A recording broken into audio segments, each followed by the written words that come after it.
In the 1990s, the CIA appointed a man named Chase Brandon as their liaison to Hollywood, and he began helping the agency produce dozens of films and television shows for major studios and television networks, including documentaries on the History Channel.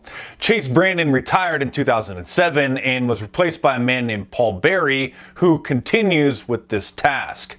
Former CIA officer Bob Barr once said that all these people that run the studios, they go to Washington, they hang out with senators, they hang out with CIA directors, and everybody's on board. Well, on board with what, you ask? Making government-sanctioned propaganda disguised as entertainment. Just a few weeks after the 9/11 attacks, CBS launched a new series about the CIA called The Agency, which was shot on location at the actual CIA headquarters and largely focused on the hunt for Osama bin Laden and how the CIA was working tirelessly to keep America safe. The director of The Recruit, which came out in 2003, a spy thriller starring Al Pacino and Colin Farrell, was invited to visit the CIA's headquarters in Langley, Virginia, so that he could understand how the space worked and looked. But he wasn't just brought there for a tour. The CIA's Entertainment Liaison Office was involved in the production of the film to make sure that it didn't cast the CIA as a whole in a negative light. Only Al Pacino's character, who was a corrupt agent and eventually discovered. Over a decade later, The Atlantic would publish a story titled "How the CIA Hoodwinked Hollywood," which explained, quote, "The agency has established a very active spin machine in the heart of the entertainment capital, which works strenuously to make sure the cloak and dagger world is presented in heroic terms." Since the mid-1990s, but especially after 9/11, American screenwriters, directors, and producers have traded positive portrayal of the spy profession in film or television projects for special access and favors at CIA headquarters. Robert De Niro played a retired CIA officer in Meet the Parents, who famously hooks Ben Stiller up to a lie detector as part of his overprotective antics to determine if Stiller could be trusted to marry his daughter. And apparently the original script included a brief scene showing torture manuals on De Niro's bookshelf once Stiller stumbled into his secret office in the basement and learned his future father-in-law's true identity. But the CIA told the studio not to include them on the shelf since that would cast the agency in a negative light. Not all films about the CIA show them in a positive light, however. Those movies have to be made without the help of any government agency. Of course, Matt Damon stars in The Bourne Identity, which is loosely based on the CIA's very real mind control experiments, MKUltra.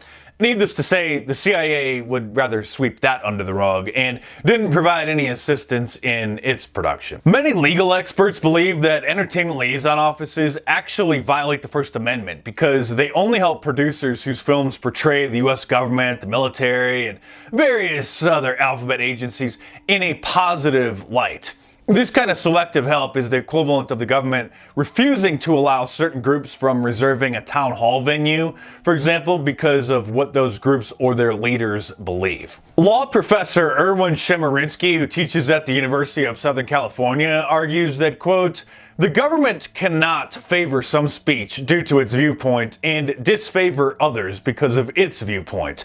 The court has said that when the government is giving financial benefits, it can't decide who to give to or who not to give to based on viewpoint expressed." He and others say that this one-sided favoritism is no different than if the government gave one particular religious group material support or financial favors while denying those same benefits to others. Aside from the CIA aiding in the production of various films and television shows, their involvement in the entertainment industry goes much further and sounds like something right out of a movie. A former CIA officer named John Rizzo wrote a memoir called Company Man, 30 Years of Crisis and Controversy in the CIA, where he admitted that the agency regularly works with production companies that allow CIA operatives to work undercover as members of the crew when a film is being shot on location in a foreign country. Quote, among businesses in general, the CIA has long had a special relationship with the entertainment industry, devoting considerable attention to fostering relationships with Hollywood movers and shakers,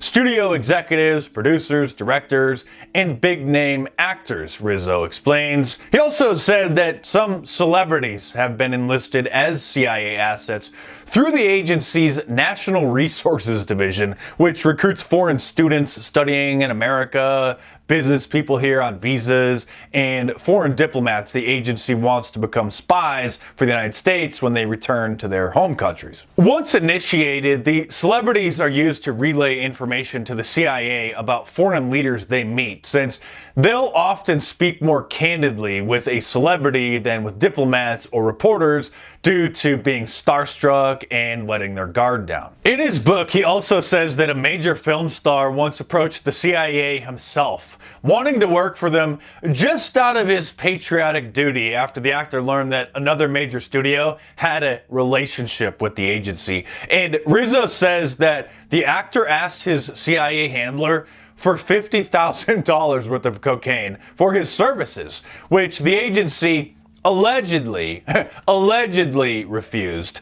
I'm guessing that it was Charlie Sheen, but that's just a guess. When Ben Affleck was promoting his film Argo, which came out in 2012, which is based on the true story of the CIA working undercover with a film studio to infiltrate Iran to rescue American hostages under the guise of shooting a movie there back in like the late 70s, early 80s, he was asked by a reporter if he thought there were any actors working as CIA operatives in Hollywood today. I think there are probably quite a few, yes. I think probably Hollywood is full of CIA agents, and we just don't know it. And I wouldn't be surprised at all to discover that, this was extremely common.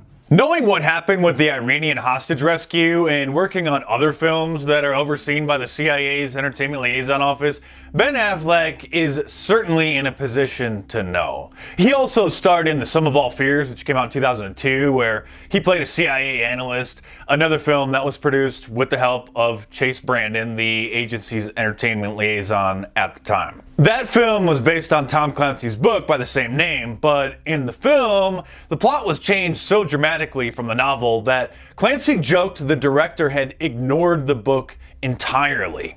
In the book, the plot revolves around the Israeli-Palestinian conflict, but in the film, the terrorists were changed to white supremacists who want to trigger a nuclear war between Russia and the United States in order to create a fascist, white nationalist superstate in Europe. Ben Affleck's now ex-wife Jennifer Garner also played a CIA agent in ABC's thriller Alias, which the Central Intelligence Agency, of course, also consulted on. So he is obviously very familiar with how close the agency works with Hollywood. And if you want to learn more about how Hollywood really works, then order my new book, Hollywood Propaganda: How TV, Movies, and Music Shape Our Culture, in paperback from Amazon.com, or download the ebook onto your tablet from any of the major ebook stores. And if you like my videos, you're really gonna like the book. There's lots of stuff in there that I can't get into on YouTube for obvious reasons. So click the link in the description below or head on over to Amazon.com and check it out.